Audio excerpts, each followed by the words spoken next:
శ్రీమాత్రే నమః. శరణాగతి అంటే ఏమిటి?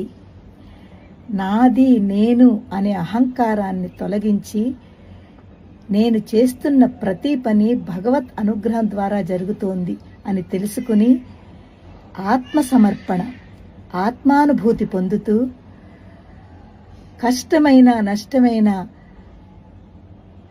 మంచైనా చెడైనా ప్రతిదీ కూడా భగవంతుడికి శరణాగతి పొందాలి, భగవంతుడికి సమర్పించుకోవాలి. త్వమేవ శరణం మమ. ఎప్పుడైతే మనం అన్నీ కూడా సరెండర్ అయిపోయి భగవంతుడికి అర్పించుకుంటామో, సర్వస్వము ఇంద్రియ నిగ్రహణ చేసుకుని భగవంతుడికి సమర్పించుకుంటామో, భగవంతుడు మనకి రిటర్న్లో సర్వస్వము ఇస్తాడు. మనకి ఏది కావాలో అది తప్పకుండా భగవంతుడు మన కోరికలు తీరుస్తాడు.